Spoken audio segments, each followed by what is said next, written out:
Hey everyone, the Still Got It podcast is brought to you by Sutton Basketball Academy, where the next generation of hoopers are made. Whether you're just picking up a ball for the first time or chasing a college scholarship, our year-round academy trains boys and girls ages 5 through 18 to become peak performers both on and off the court. At Sutton Basketball Academy, it's bigger than the game. We build skills, confidence, and character that will last a lifetime. Learn more at SuttonBasketballAcademy.com. Hey everyone, welcome to the Still Got It podcast, where we sit down with former college hoopers to relive their journey, from playground dreams to big-time college moments and beyond. Each episode, we dig into players' early days in the game, the recruiting process, that first taste of life in college, and the highs and lows of their playing career. We'll also look at what came after the final buzzer, life beyond basketball, and where the game has taken them since. I'm your host, Nick Sutton, and this is Still Got It. Real stories, honest reflections, and a deeper look at the game beyond the box score. And if you're enjoying what you're hearing, be sure to like and subscribe. Hey everyone, this is Still Got It with Nick Sutton, and today we're joined by a very special guest, Andy Borman. He was a walk-on the 2001 National Championship team at Duke. He then followed that up with some coaching in college and is now working in the NBA for the Golden State Warriors. So Andy, how are you? Thanks for joining us. I'm good, man. Pleasure to be here. Thank you for having me. Awesome. Well, let's just jump right in. You've had one of the more unique upbringings we've seen, moving all over the country with stops in Texas, Miami, New Mexico, California, and even West Point before eventually settling in North Carolina. That kind of lifestyle can either make you adaptable or constantly searching for footing. So how did being like the new kid over and over again shape your personality and your competitiveness early on? Yeah, I mean, I think in some way, like you just didn't even know any better, just because that's what we did. But the thing my dad always said that stuck with us, when it was hard to move, especially when you're a kid, is he just said like, "Hey, this is a chance to be a better version of yourself, right? Like your mistakes aren't going to follow you, And so I think that's true, especially as a kid, where everything matters so much, that when you get in a new environment, you can kind of reinvent yourself without changing who you are. And then the other thing, talking to you is easy about it because you're an athlete as well. Wherever we went, we just jumped into whatever sport was going at that time, and you just instantly have a dozen friends, so it wasn't anything you thought of in the moment, but now as a dad, like I'm like, we're making a conscious effort to like make sure like my kid stays in the same place. Right. Yeah, that makes sense. Well, on top of that, you grow up calling Mike Krzyzewski Uncle Mike. And over time, you're watching him kind of transform from a high-level college coach into one of the most recognizable figures in all of sports. Was there a moment growing up where it kind of hit you that your family situation maybe wasn't normal and that Uncle Mike was becoming something much bigger? I mean, I mean, by the time I was like in fifth or sixth grade, we were in North Carolina. So like I knew beforehand, but like, when I'm 12 and, a basketball fiend and I'm in North Carolina and, he's having epic battles and I got to go to those games and I got to like go to I remember like Thanksgivings, like shooting in the driveway with like Hurley and Leitner, and I'm That's like, insane. yeah. And I'm like 11, or, spending summers. And what my parents used to do is like drop me, like back in the day, they had overnight basketball camps. I know that's not, but they would drop me off on like, Monday and pick me up 3 weeks later. And there were always like 2 days in the middle where you kind of had to move out of the Duke dorms. And I would go stay at Mickey and Coach's house and just like, run around and be a maniac. But like he's watching tape and I'm allowed to watch tape with him if I sit there and I'm quiet, so like, so obviously for me, I'm just like, yeah, that is probably the only time in my life I've been quiet. But like it was incredible. So were there ever any moments where you got the Coach K version instead of the Uncle Mike, where the tone shifted and you felt that kind of different side of him? Yeah, it was, so I called him Uncle Mike all the way through, honestly, like, my first practice as a walk-on my freshman year, so I went to Duke as a soccer player. Hmm. That was basketball was a sport I loved, soccer was the sport I was good at, and, my first practice as a walk-on, I did something, and he lit me up like a Christmas tree. I mean, it was like, four-letter words being used as like adjectives, nouns, and verbs. And I loved it, like it was my dream, for him to curse at me. And so from that moment, he's been coach, Hmm. for me. So like that was like a clear divide. Like before that moment, he was always Uncle Mike. And from that moment on, he's always been coach, and I still call him coach to this day. And I just view it as like the best of everything because I had him as a coach. You know, I have him as an uncle. He still coaches me. He's still my uncle. Like I get all of the above. Um, I just feel like everyone has an uncle, but who has that dude as a coach? So it's like for me, it's like an elevated title. It's Like he leveled up. Yeah, that's incredible. And as you just kind of touched on, before basketball ever became, super serious, soccer was your primary sport, and you're playing at a high level, training at places like Bradenton Academy at IMG, which I actually trained there as well for tennis, um, for a trimester and some summers and stuff, in high school. And that's, a pipeline for elite athletes. So what did soccer give you, whether it's footwork, conditioning, mindset that ended up kind of translating directly to basketball later on? I think all of the above. Footwork obviously is, hands down, even though I guess if you watch me play, you couldn't tell. But conditioning clearly. Um, I think one of the big things too is just communication. Like Mm-hmm. I was a central defender and a defensive midfielder. So I was kind of in the back, to use football terms, I was playing safety, and Mm-hmm. everything's in front of you and you got to really communicate. Um, but I think a little bit of everything. I think the main thing, honestly, that carried over for me that I try to like preach to parents nowadays is like we played whatever sport was in season. Like I didn't specialize until I was a junior or senior in high school. And so I thought, now I do think you need to play your sport year round. Mm-hmm. But like so when it's soccer season, I still need to get into the gym and I need to get either it's by yourself or with your trainer and you need to work on your handle and your jump, so you can't take time off. But like I think rotating what's 1A and what's 1B, I think that's really helpful. And I think there is legitimate transference. I couldn't agree more. I was someone who played baseball, basketball, tennis competitively until I was like 18, and then but just how they can all help each other, and some are individual sports, some are team sports, and you can learn multiple things from all the different sports. So I totally agree, which kind of leads me to my next question, which is, as owner and founder of Sutton Basketball Academy, I'm always fascinated by how elite players train growing up. So when you look back on your youth, what were the training habits, the routines, the mindset, the early lessons that kind of separated you and the guys who made it from everyone else? Yeah, I remember vividly.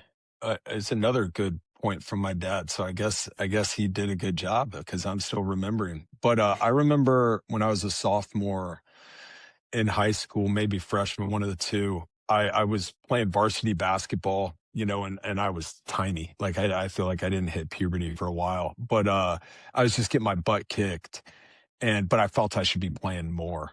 And my dad said to me, he was like, "Hey, like unless you're the best player, unless you're the dude that like everyone in the gym knows that's the guy, he's like, it's coach's choice." It's literally coach's choice. So if you want to take the choice out of your coach's hands, you got to work harder. Mm-hmm. And like it's that simple, And so that was the type of parenting I got, and it wasn't excuses, and it wasn't, oh, you're right and your coach is wrong, or, like my dad, if I wanted to talk to the coach, me and him would talk about what I felt, and then I would go talk to the coach by myself. And it didn't mean that they weren't there for me, but it also we're not giving you an easy out, like, so I think those things, I mean, from a training standpoint, a lot of the conditioning just came from always playing. Like it wasn't one of those things where, like weightlifting or, that kind of came when I went to IMG. Now, I do wish, and it's available now, kind of what you're talking about.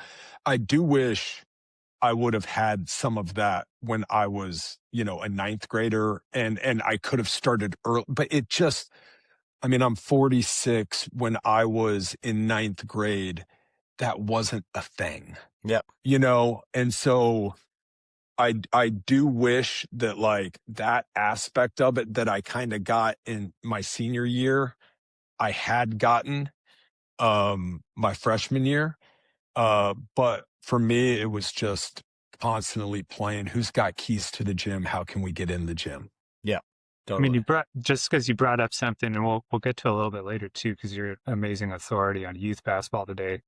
Do you feel like parents of athletes today are almost like afraid of seeing their kids struggle, and in some ways like losing some of that value of like being challenged, having to look within yourself and having to dig in, and maybe your dad's like Army background, predispose them to be like, no, struggling can be a really good thing for you. Like, do you feel like some of that's lost today? I think it just depends on the parent, and I think it depends on what their motivation is behind it, and so I also think, look, I was lucky where I had it inside the house, but, as a coach, as a guy that, tries to, even though I don't coach now, you still get those calls. Right. That's where, if it's not the parent's idea, you can also guide the parent. Like in reality, like when I was coaching, especially youth, like you're not just coaching the kid, you're coaching the parent too. If they can't help themselves, then it's what I would always say is like, are you trying to help your kid? And if you are, good, then we can have a real conversation, And so I think it just depends on what their motivation is. Yeah. So you were recruited to Duke for soccer by a legendary coach in his own right. And at that point, your path, felt pretty defined, I would imagine. High-level college soccer at a top academic institution. So how locked in, when you first came to Duke, how locked in were you on that path? And were there any real alternatives you were considering at the time? Or was it just, yeah, I'm here to play soccer and that's the only thing on my mind? Yeah, no. So my final three when I was a senior at IMG was Duke, Notre Dame, and SMU. And I went and visited all three and chose Duke, and literally chose Duke just for soccer. Now obviously Duke had always been my dream school, right? So it wasn't a hard choice. My dad wanted me to go to SMU. When we visited SMU, he's like, Wow. dude, yeah, exactly. Why But SMU? we went and toured the campus, and it was beautiful. And I think it was just, like him wanting me to kind of have my own path that's really my own. And there was no talk of me being a walk-on. Like when I made my decision, it was not a two-sport decision. It was literally a soccer and education decision. And I think he just was like, you can go here and just be you. And there's no, anything else. And it didn't help that like the person giving us our campus tour was beautiful. And so I think he's like, go here right now, please. I'll go here. I'll go here for you. And so, but no, I chose Duke and, for Coach Rennie and for soccer and education. And then it was probably like October, coach, just texted me and said, swing by the office when you have a chance. And, he just said, hey man, we need another tackling dummy for practice. And, when your season's over, like, why don't you come for a couple days and let's see if it works. And if it doesn't work, that's okay. And if it does work, then let's sit down, with Coach Rennie and make sure he understands that it'll always be soccer first, but that when you're free, we would like you to be a part of it. So that's kind of how it was introduced, but I was already there. Yeah, that literally segments or takes us to our next question, about, one of the most unique turning points we've had on the show and how you finish your soccer season. Basketball's already underway, and now there's this opportunity. So you said that that's kind of how it unfolded, where Coach, proposed this idea with your soccer coach. But how quickly did it go from being an idea to reality? Did it kind of move kind of quickly, like this is what we're going to do, or did it take some time? Well, for me, the first thought in my mind was, oh crap, because my senior year, I specialized in soccer. I went down to IMG and I literally specialized. I played basketball for fun, but like that was kind of like basketball's over for me. So when he brought that up, I hadn't touched a basketball in like 18 months, other than just for fun. Mm-hmm. And we're in the middle of soccer season and I'm kind of like, oh crap, so not only are we going to try this out, but I haven't touched a ball and I'm going to get my butt kicked regardless. But I don't want to be a complete, rusty goon out there. So I would try to like sneak away to like the student union, just to get jumpers up or, whatever I could do. Just, it didn't help much, but like, just so it wasn't too bad. But no, like my first 3 or 4 practices, I mean, I was overwhelmed, you have, Jason Williams and Mike Dunleavy and Chris Carrawell and Shane Battier and Carlos Boozer. And, like one of the greatest teams ever in college basketball. Yes. Like it was wild. And Shane was a junior and they had just lost in 99 to UConn. And like these dudes were so anyways, I was like overwhelmed, but like, hey man, let's compete. Mm-hmm. Let's get, I don't think there was any value I could add offensively whatsoever. But I could guard, and I could fight. And really as a walk-on, that's really your job. If you happen to be able to hoop, that's a beautiful thing, so it worked out. And then coach, after the 3 days, said, hey, like, this makes sense. We'd like you to stay. And so the arrangement was just really simple. Soccer was 1A always. And so if there was ever a conflict, it was soccer. But the seasons kind of worked out pretty well. It really did. And then, so how did you go about earning respect in the locker room early on as someone who kind of came in midway through the season or not through the traditional, pipeline? Honestly, I think the guy that helped me earn the most respect was Coach K. And I say that simply because kind of what I alluded to earlier, like, I mean, that he dogged me right away, so everybody was kind of like, damn, like, I'm glad I'm not you, man, and so I think that set the tone right away that like, there's no special treatment here. If anything, maybe it's a little harder than others are getting it. And I think that helped. I think it also helped that honestly that I was a soccer player and these guys kind of knew that like he's only here to help us, like, cause that's kind of his thing. Mm-hmm. And that helped with my approach because by the way, like my ego was never fed from basketball. My ego was fed from soccer, and like with basketball, it was just, I was getting coached by my heroes, right? Like not just Coach K. I was getting coached by Johnny Dawkins, hero, Wojciechowski, hero, Chris Collins, hero. So like, don't What a forget, like when staff. those, so What when a those staff. guys are playing, I was a kid. I was a kid, like, so like then you get coached by those guys. So I think the respect kind of was inlaid just like by the way coach treated me right away. And then I think those guys, there were a couple different instances, but like they realized really quickly that like whatever was said in the locker room was not going anywhere beyond the locker room. Mm-hmm. And that's why we're still friends today. Yeah. Like if I was a planted mole, to feed information back to the mothership, like one, it wouldn't have worked. And second of all, we wouldn't still be friends. Mm-hmm. And so you walk into a team that's kind of in a transitional moment, as you kind of hinted at. You came off a national title loss, multiple players going to the NBA, and now leaning heavily on leadership from guys like Shane Battier and Chris Carrawell.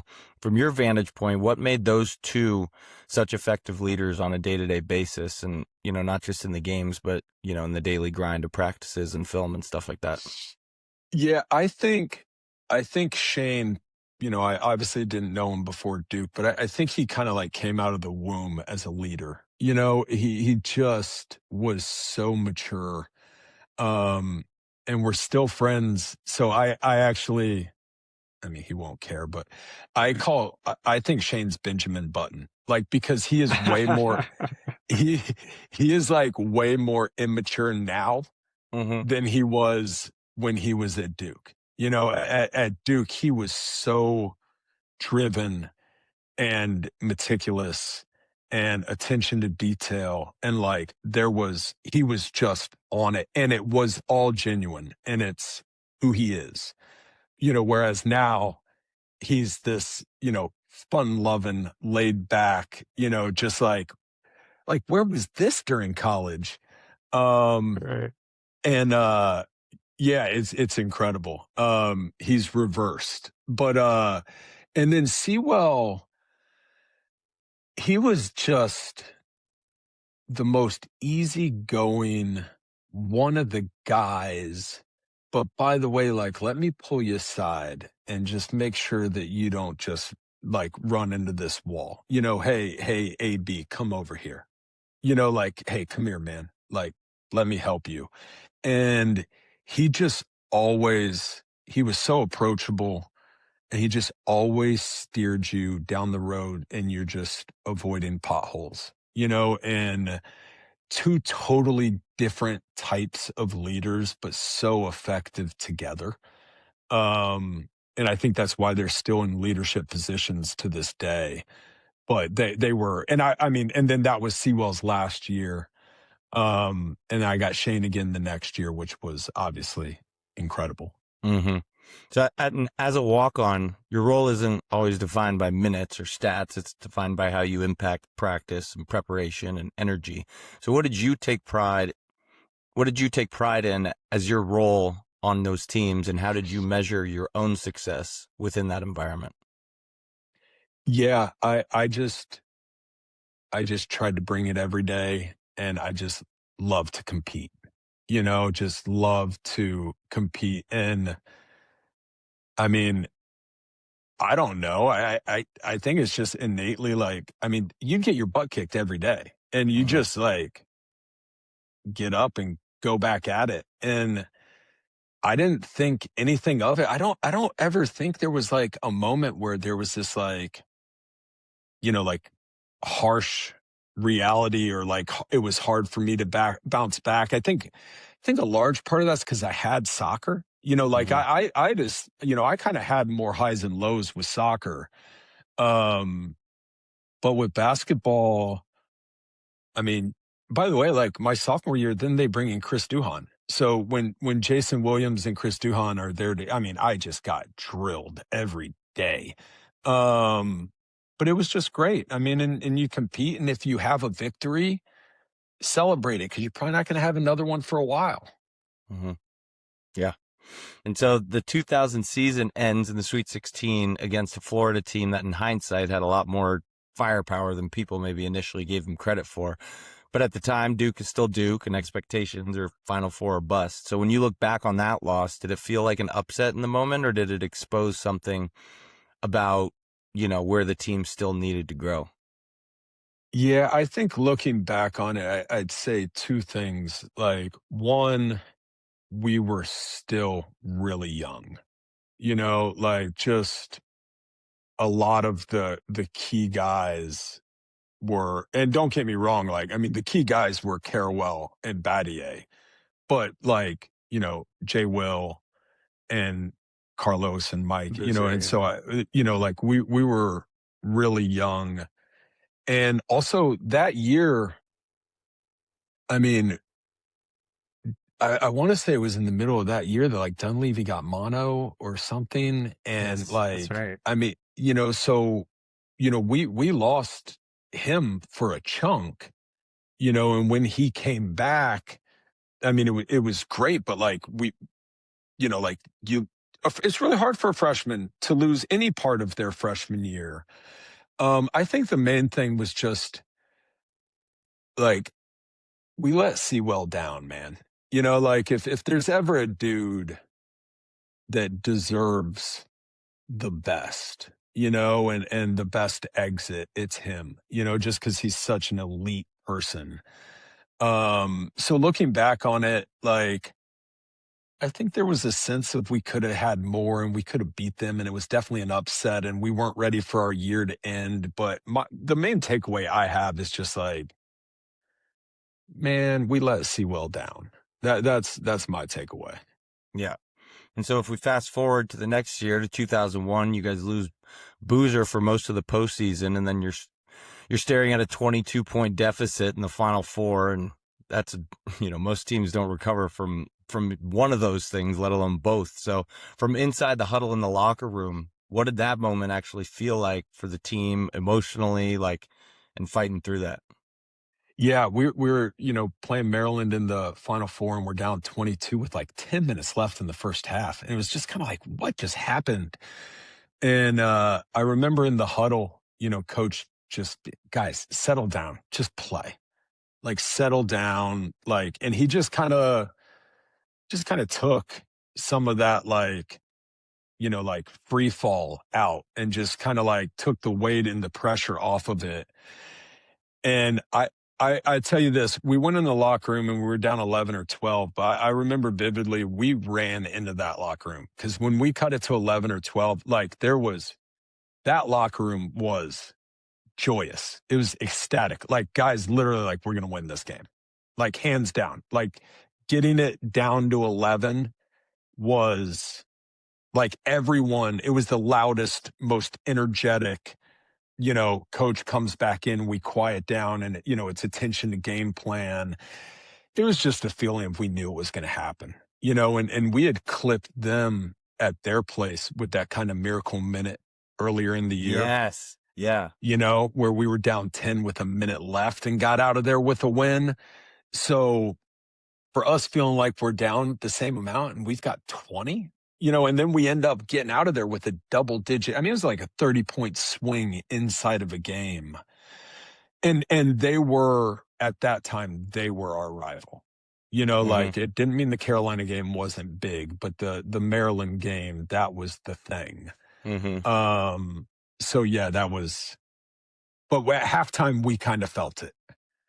Yeah. I can't tell you we felt it when we were down 22. Yeah. But at halftime, we felt it. At least that's my recollection. And then take us to the Natty. You're playing Arizona.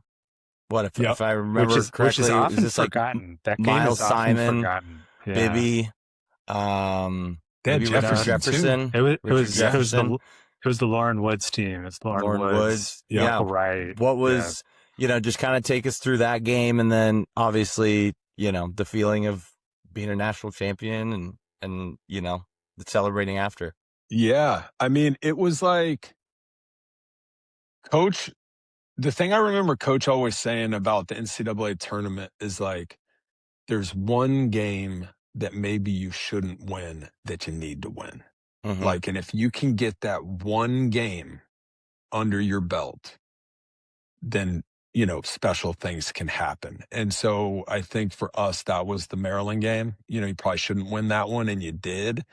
And then you did the way we did. And so going into Arizona, we were hyper focused, but there was just this feeling of like, it's gonna happen. That like this is kind of like a destiny thing.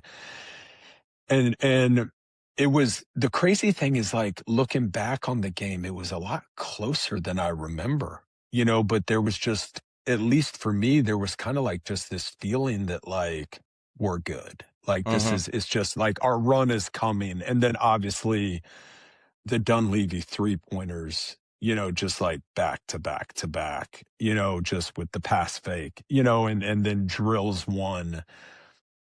You're just like, oh, here we are, Yeah. and then you hear the horn go off. And I mean, we probably killed someone at the bottom of that dog pile, so there's someone's still missing. But it was just intense joy, just literally intense joy. Like, and I mean, I feel like I'm probably still celebrating, but we celebrated pretty good. Yeah. We had a good imagine. time. We had a good time celebrating for I days. can imagine. For days, yes. 4 days. At least I did. I probably celebrated more than the guys that played on the court. Yeah. So we had Chris Duhon on the show, and he said something really interesting, that the 2002 team may have been more talented, but not as deserving, pointing to a shift in mindset and focus. So from your perspective inside the program, did you feel that difference? And if so, did that kind of show up day to day where, you felt like maybe we're more talented the next year, but not as deserving? I think, and Shane doesn't need any help with his ego, but I think the thing we were missing was Shane. Just even if, I mean, don't get me wrong, we'd take Shane the player all day, right? National Player of the Year, Defensive Player of the Year, et cetera, et cetera. But I mean, you're just looking at a leadership void. And like I said, like my freshman year, we had Carawell and Shane. And then the next year we had Shane. And then our junior year, it didn't mean we didn't have leadership. It was just kind of like the first time, like you just had guys, leading for the first time. And so I think that's what caught up with us. And I think that, like, I also think it was just bad luck, man. So like take the Indiana game, right, where we're down 4, Jay Will hits a 3, gets fouled. If he makes that free throw, we win in overtime. Misses the free throw, Carlos Boozer gets the offensive rebound, misses the putback. I think he got fouled too. So if he makes the putback or goes to the line, and so kind of like what I said earlier about, you got to win that one that probably you shouldn't. I mean, honestly, if we find a way to win that game, I personally think we win it again. And sure. then we're not talking about, oh, maybe there was a leadership void or, so if we're going to pinpoint it, we didn't win it. And I would say that, we had a lot of guys leading. It was their first time. And for Shane, like that guy could lead a group of, random people into battle and win.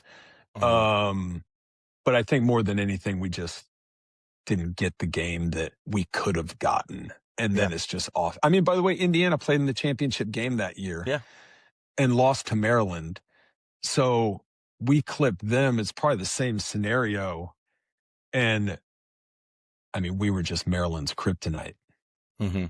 Next time on Still Got It. I mean, yeah, Chris Duhon, Daniel Ewing, JJ Redick, Luol Deng, Sheldon Williams, the landlord. The other one, this is off topic, but The other one's Johnny Dawkins. There was a part of me that was really upset about that. And so I kind of get like Uncle Mike back a little bit.